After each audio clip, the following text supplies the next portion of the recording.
Sanibonani bafundi, siyanamukela engosini yethu yokufunda ulimi lwethu lwesiZulu.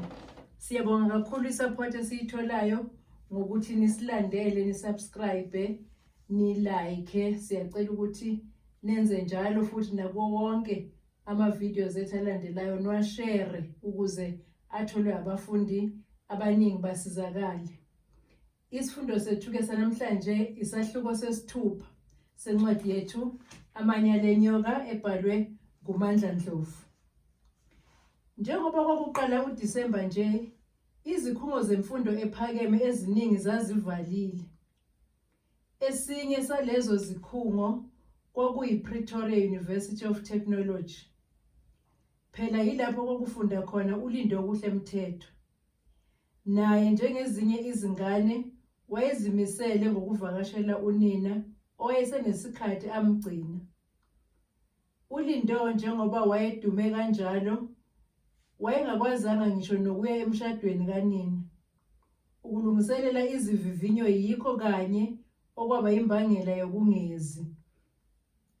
Yingakho-ke kulamaholidi ayesha amashushu efuna ukuvakashela unina. Ebona ukuthi amasenti okwehla aye eKZN ayamshodela, wabe esefonela unina ukuze amzame. Sawubona mfana wami, esho ngelicicima injabulo iphimbo uphethe.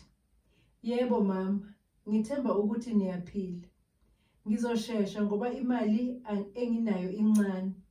Ngicela ungifakele imali ukuze ngikwazi ukwehla ngoba sesiqedile ukubhala. Eshaya ngezinqamulelayo umfana. Kahle wena bo, usuyenzeni imali engaka ebengikufakele yona zolo lokhu? Ebuza ngokuthuka uphethe. Hawu mama, imali ngathenga ngayo jumpu, ucingo sekuphele imali.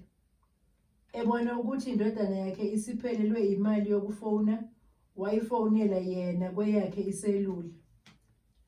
Ya Lindokuhle, imali usudayisa ngayo yini? Lutho mama, ngathenga izincwadi ezazingilahlekele. Kwathiwa ngeke ngikwazi ukubhala izivivinyo uma ngingazithengile. Ushintshi-ke owasala ngakhokha ngawo emalini yebrayi yokuvala unyaka. Yingakho-ke nje sengishodelwe imali yokubuya ekhaya, echaza ngesikhulu isineke uLindo. Uyazi anginayo imali. Uzothola imali yebhasi kuphela. Awu mama, ibhasi pho? Esho ngokukhononda uLindo. Yebo, uzothola yona kanti noma mhlawumbe ufuna ukubuya ngetekisi. Ibhasi netekisi kuyafana nje mama. Kufana ngani? Emphuthume engakaqedi ukuthi ifana ngani itekisi nebhasi. Awu mama, nawe uyazi ukuthi bangakanani abantu abafa ezingozini zomgwaqo lapha eNingizimu Afrika. Zinyuka kakhulu-ke izingozi emgwaqeni njengoba sibheke ku-festive season. Manje ngiyasaba nami ukuba ngomunye wabantu abazofela emgwaqeni, esho sakuzitotosa umfana kamama. Oh, manje ububona ukuthi usuke esitimela lapho ePitoli. Nalapho kungabe wenza into enhle kakhulu ngoba sona siphephile. Manje libiza malini ithikithi eliyisingili? Hawu mama, isitimela pho? Isitimela sihamba kancane kanti futhi sinobugebengu. Cabanga nje mama, sengibanjwa inkunzi, ngiphuce yonke impahla yami.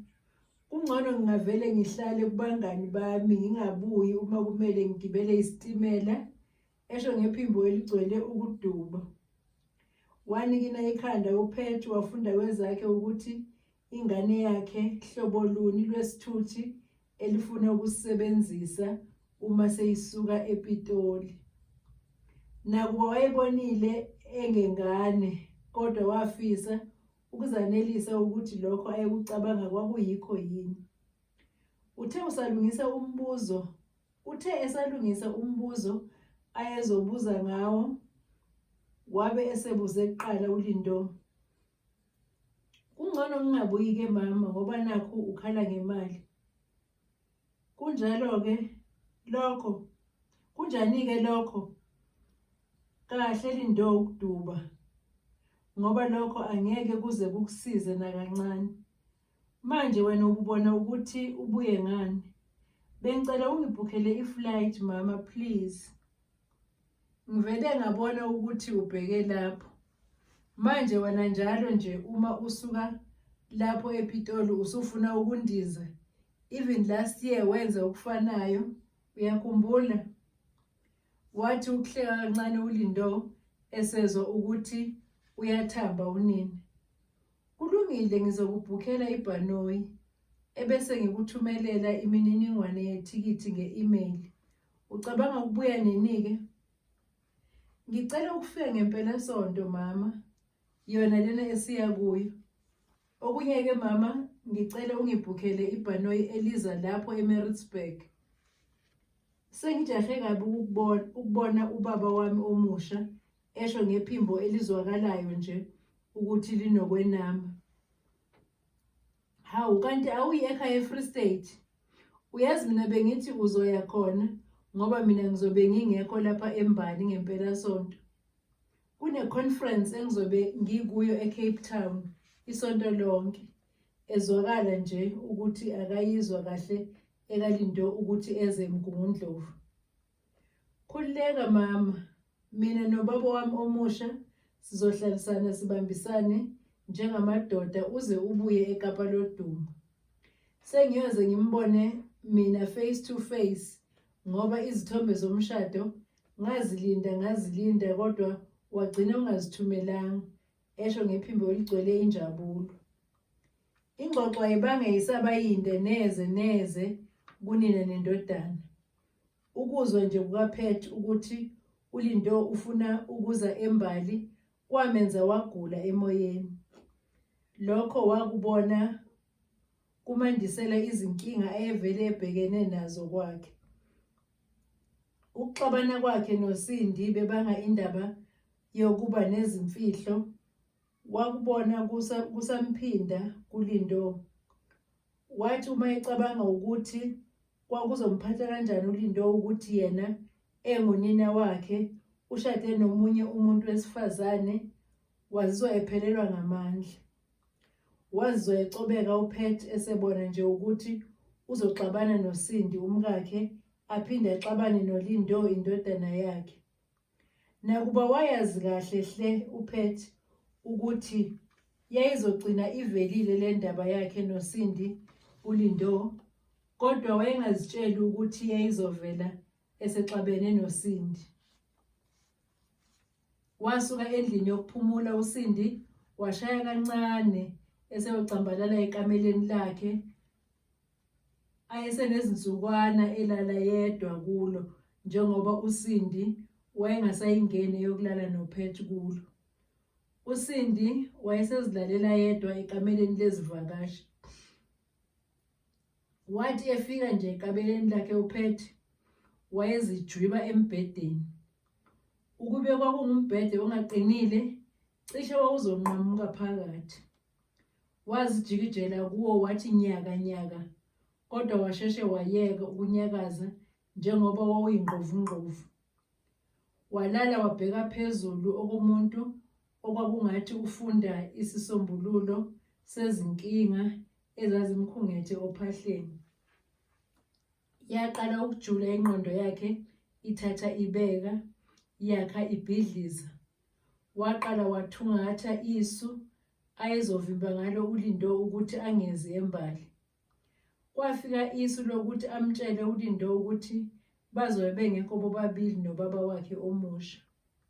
Cishe impela lelo lisu yilona elizomthena amandla angabe esayingena eyokuza kwaNdongazibomvu. Wahosha iselula yakhe wambhalela umyalezo kwiselula. Yayichaza ukuthi engabe esazikhathaza ngokuza ngoba kuzobe kungekho muntu njengoba sebezohamba bobabili. Yahamba envelope echaza ukuthi umyalezo uthunyelwe ngempumelelo.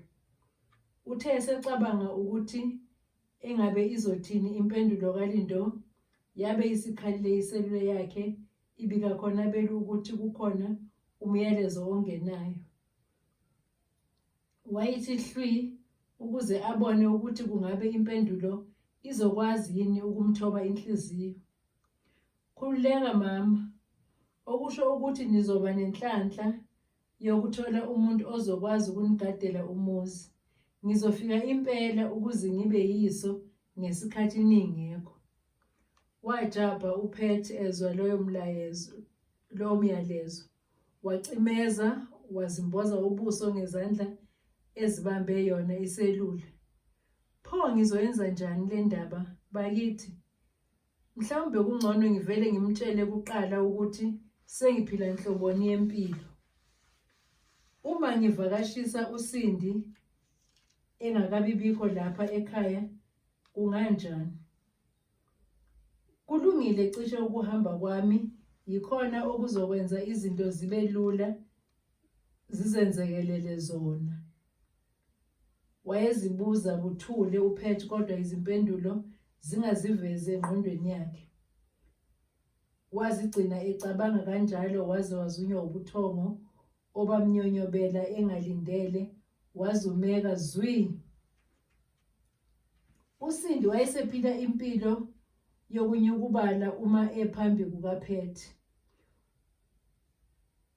Wayeba ngokusuka phambi kwakhe ubuso buqale bubuyele ekumoyizeleni kwabo obuhle obabudide izinsizwa eziningi okubalwa kanye naye uTebza. uSindi wayemuhle ekhuluma, ethule, ehleka, ngisho ediniwe imbala. Wake wambona phi umuntu omuhle ngisho ethi uqala ukukhala? Wayethi uma enyipha ethi uzama ukukhala kuvele kuthi faca izifaca ezihlathini. Yiyo kanye lento eyayenza ukuthi uSindi ahluke kubantu abaningi besifazane.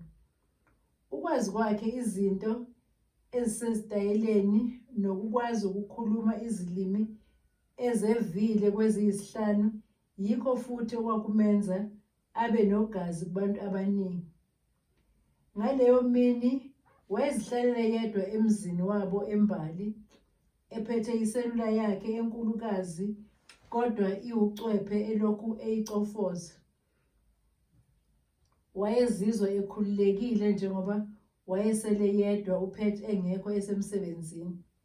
Wayelokhu emoyizela yedwa, kubonakala ukuthi ziyamkitaza izinto ezibona kwiselula yakhe. Wayesenesikhathi eqalile ukuxoxisana noTebza njengoba babexhumana ngoWhatsApp wodumo. Indaba yayiqalwe nguye uTebza owayebalisa ngokuthi usemkhumbule uSindi. Wayekusho kucace ukuthi ingoma emnandi iyaphindwa, kanti futhi indoda ayigwazwa ngomkhonto owodwa. Uyazi nawe ukuthi nami ngikukhumbule kodwa isiphazamiso nguPet. Umuntu uma eyisiphazamiso phela kumele agudluzwe, nawe uyakwazi lokho. Hayibo, angifuni phela afe uPet. Noma mina ngingasamthandi kodwa bayamthanda bakubo. Ngakho ulunge ephila. Lol. Wayesalinde impendulo uSindi ngesikhathi ukhala iselula yakhe. Wathi uma eyithi nhla wabona ukuthi nguyena uTebza oyefoni. Sithandwa sami, esho ngelimtoti iphimbo uSindi elenza ukuthi insizwa ikitazeke inhliziyo. Mina sengiyahluleka ukuphila ngaphandle kwakho. Sengicabanga nokuthi ngize lapho ngifike ngikugibelise emotweni nezimpahla zakho bese ngiyakweba siye eGoli, kubeka uTebza. Ungabe ngithi woza lapha manje nami ngisaba lamaphoyisa esengabekelwa wona ukuthi angigade.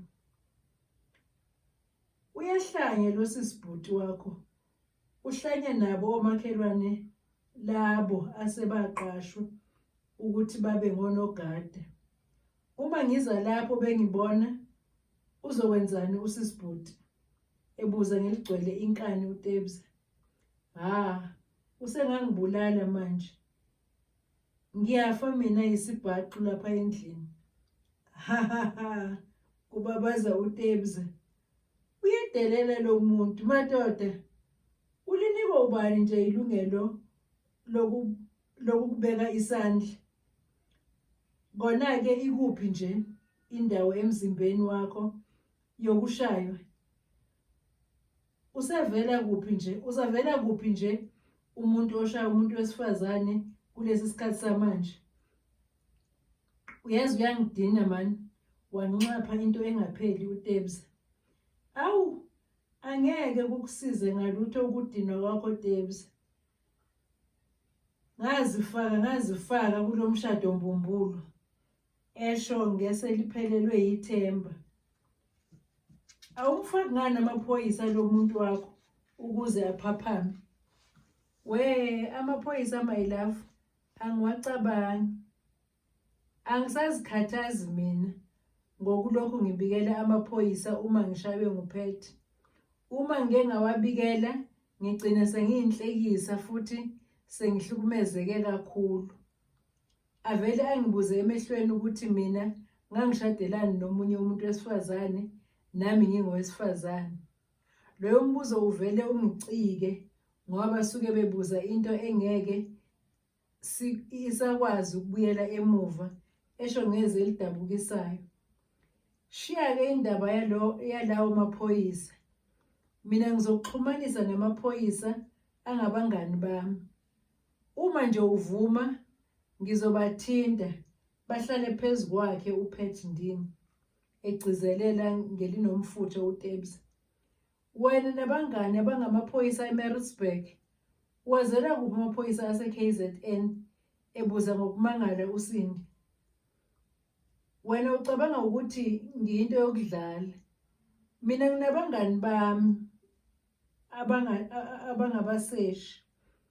Okumnandi nje futhi ngoba basebenzela eSutherland.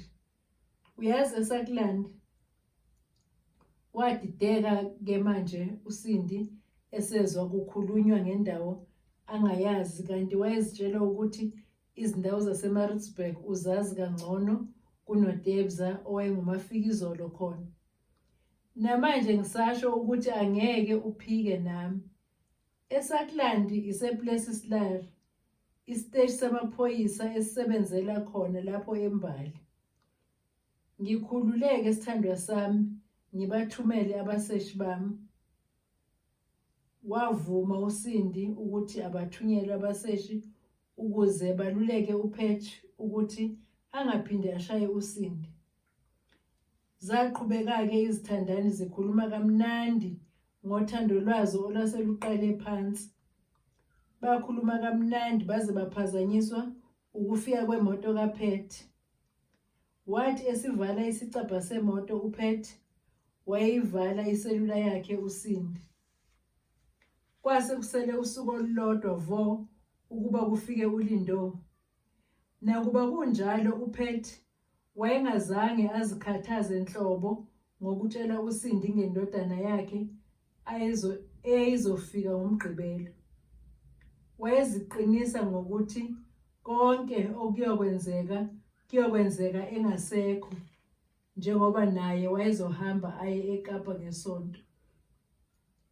Isimo senhlalo sasingesihle neze lapha kwaNhlapho. Selokhu kwafika uTebza kwafona noMthunzi.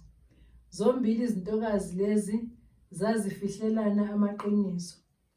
Omunye wayetshela omunye iqiniso elingagcwele ukuze avikele imuva lakhe. Nakuba base bekhulumisana futhi sebelala ekameleni elilodwa, kodwa kwakusekhona ukubambelana amagqubu. Omunye wayesola omunye ngokuthi ubuthakathaka usefuna ekubuyeleni kubantu besilisa. Zombili izithandani zazihleli endlini yokudlela zizitika ngesidlo sasekuseni ngesikhathi kukhala ucingo lwasendlini. uSindi walidumela njengoba kwakunguye owayehleli eduze kwalo. Sawubona, ikwanhlapho, ngingakusiza? Sawubona nkosazana, Iphumbelo wesilisa. Yebo, sibonene bhuti. Usindi ezama ukukhumbula ukuthi konje elikabani leli phimbo. Ngisacela ukukhuluma noPet. Umlisa lo esho ngephimbo elindondayo. Konje ngizothi ucelwa ngubani? Ungazihluphi ngalokho sisi. Wena ngimkhulumise naye. Uma ukuhlula ukuzisho ukuthi ngubani, uzoba nenkinga ngoba angeke ngikukhulumise naye esho ngelicikekayo uSindi. Hayibo, wazihlupha ngegama lami kangaka. Konje wena uke wazisho ukuthi ngubani? Ngicela singakhathazani wentombazane, uyezwa? Angikwazi nawe awungazi, ngakho ngithi ngikhulumise noPet esho ngephimbo eseligcwele indelelo. Ungalinge ungibize ngentombazane wendoda ndini. Uyazisho ukuthi ngubani noma awuzisho? Uyazi imihlola yami lena? Yimina imihlola? Wabuza into uyazi. Ngingumthunzi mthethwa esho ngelinenkani umfo kaNyambozi. Wanxapha kakhulu uSindi wabe eselunika uPet ucingo. Wafunda kwezakhe uPet ukuthi kuyaxatshanwa lapha. uPet wakhetha ukungambuzi uSindi ukuthi ngubani lo owayesocingweni. Wayemazi kahle owakwakhe ukuthi uma nje eke wanxapha usuke secikeke ngempela. Sawubona Pet. Walalelisisa ukuthi konje ngubani ozokhuluma. Ya Pet, ngicela ungikhuzele leyo ntombazane. Ngicela uyitshele ukuthi mina ngingubani. Uyitshelisise ukuthi akukhulunywa nami noma ikanjani. Umthunzi ekhuluma engasazihluphanga ngokuzithula ukuthi ungubani. Konje mina ngikhuluma nobani? uPet ezenza ongezwe kanti usezwe kahle kodwa usenzela ukuzenza muhle kuSindi. Nakho-ke okukhulu. Awusangizwa manje Pet? Ukhona kodwa umuntu ongadidwa iphimbo likayise wengane yakhe? Ukhuluma nomthunzi, esho sakubhuqa umthunzi. Yebo, ngingakusiza ngani? Eshaya ngezinqamlelayo uPet. Kahleni bo bakithi. Sithandwa sami, wangibuza umbuzo oxakayo nje. Ungangisiza ngothando lwakho engilomele kabi kabi. Umthunzi ethuswa imibuzo kaPet eyenza azibone engamukelekile. Lalela-ke mthunzi. Ngicela ungaphindi ungikhulumele leyo msangano. Mina sengaqhubeka nempilo yami ngashada. Ngakho ngicela usize nje ungaphinde ufone lapha kwami uloku ungikhulumela lo mbhedo wakho esho ngephimbo eligcwele ukuzethemba. Yimina engikhuluma umsangano nombhedo. Uyazi ukuthi uyangithuka phela uma usho njalo. Mina ngibona kunguwe ongikhulumela umsangano lowo nombhedo. Ushadile awushadile, mina anginamsebenzi. Mina engikwaziyo nje ukuthi wena ungunina wengane yami futhi oyisithandwa sami. Waphazanyiswa engakaqedi ngisho nokukhuluma umthunzi. Ijele leli selakwenza wawuhlanye. Umbhedo lona okhulumayo. Hlukana nami phansi. Uzwe lokho engikutshela khona ngokuthi sengashada ngaqhubeka nempilo yami. Engathi waqala ngoba kumele ugcine ngakho. Kwakumele ungitshele lo msangano wakho ungakashadi. Ungashada kanjani ungakahlukani nomunye umuntu? Tshela mina ke ukuthi ubani leso siphukuphuku sendoda esihamba sishada abantu babantu. Uyabona mthunzi, ngizoluvala lo cingo ngoba kusobala ukuthi awuzazi ukuthi ufonelani. Okokuqala nje angazi nokuthi uyithole kuphi inombolo yomuzi wami. Eseqala ukufudumala uPet. Ngaphambi kokuthi uluvale ucingo, nako okumele ukwazi. Ngiyaphuma lapha ejele ngesonto elizayo. Wonke lo mbhedo wakho uyongitshela sesibonana ubuso nobuso. Uyezwa ophathekile? Wenza okwakusanda kwenziwa ngumkakhe uPhethe. Wanxapha kakhulu wabe seluvala ucingo. Uyadelela lo muntu wakho, ulihlaza cwe kungenelela uSindi. Ngicela ungambizi ngomuntu wami. Mina umuntu enginaye uyedwa vo. Esholo phansi uPhethe ezama ukubamba intokuthelo.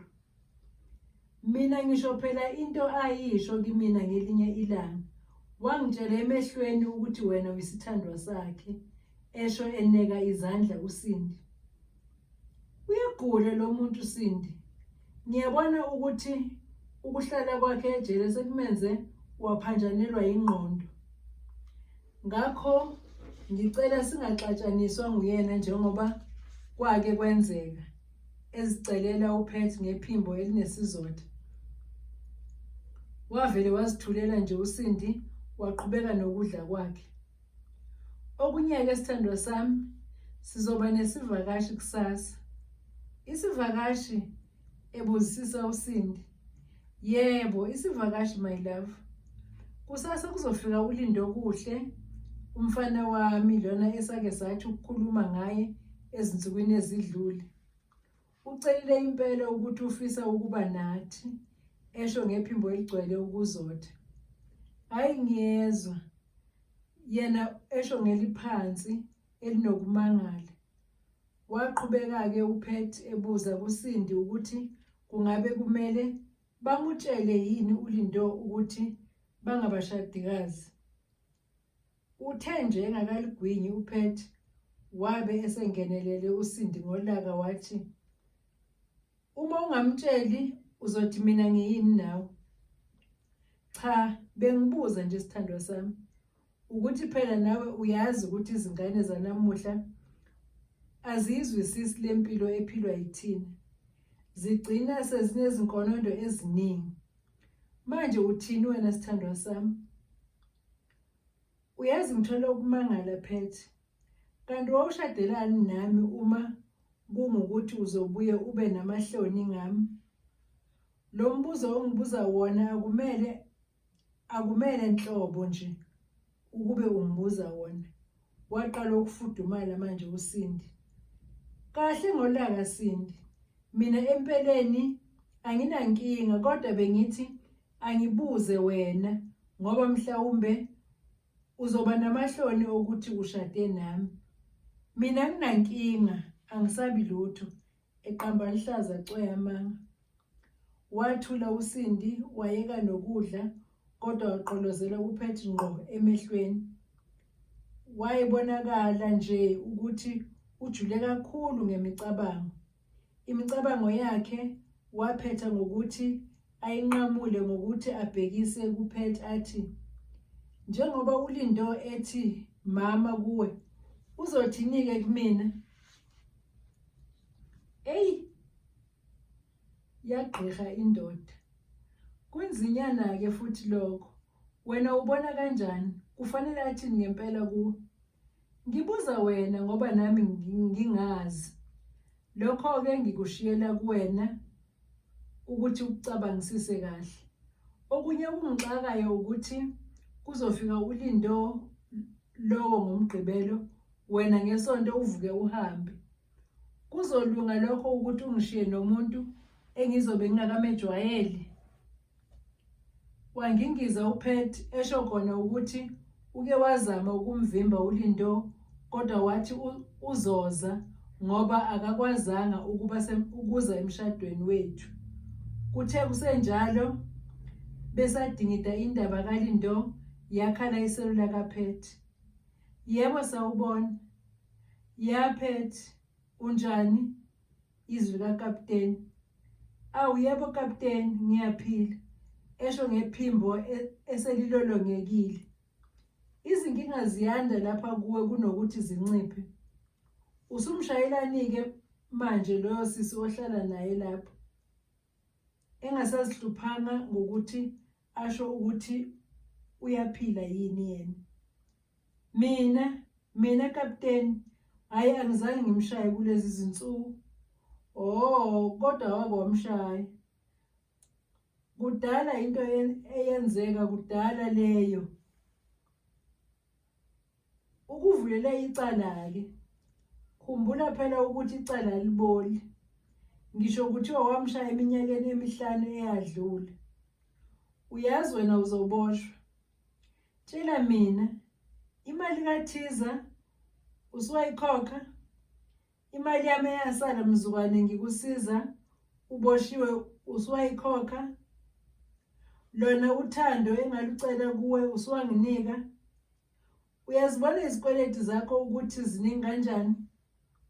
Wavele wadideka ikhanda uphethe owayethole ucingo ayengalulindele.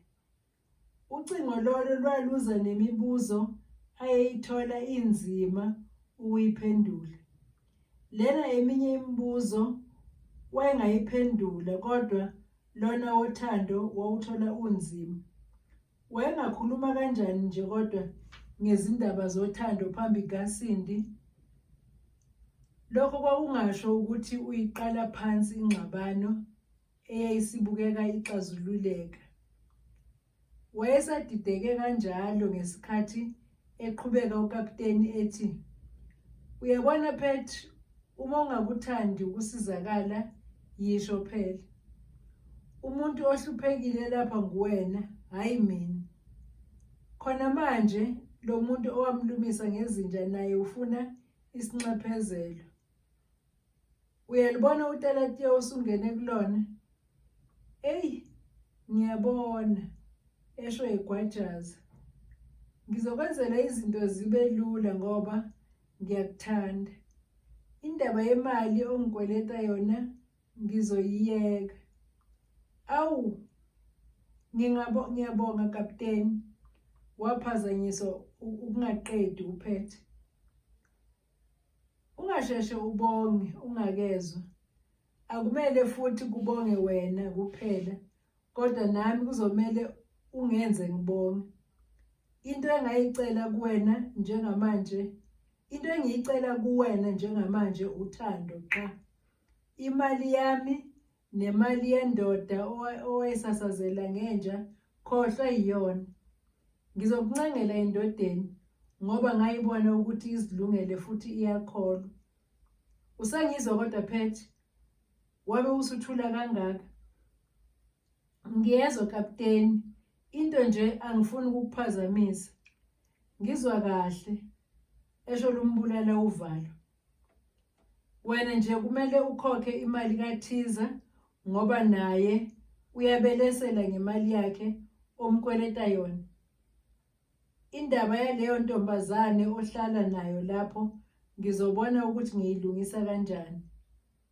Nami-ke sengicela ukubonga njengawe, esho ngozimisela ukapteni.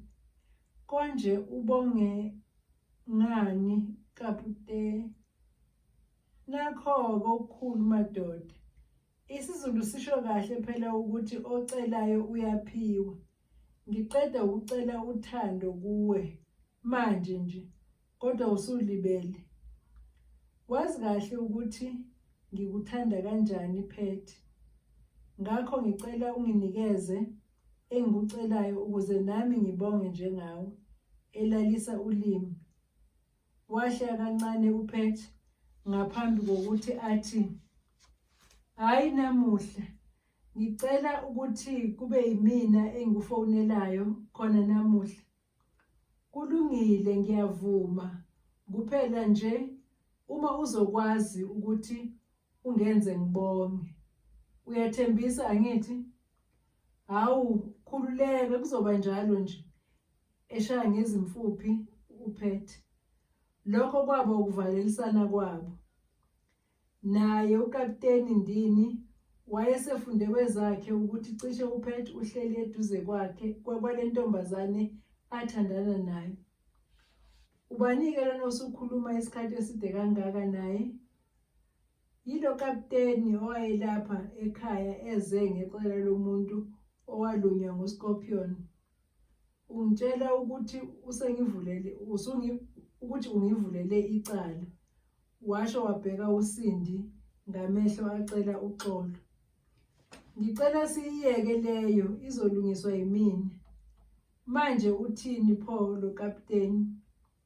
Wayilanda yonke indaba uPet, esho nangezimali zokugwaza ezifunekayo. Wayilanda yonke indaba ethinta imali, kodwa akazange ayithinte eyokuthi umseshi usefuna uthando kuyena.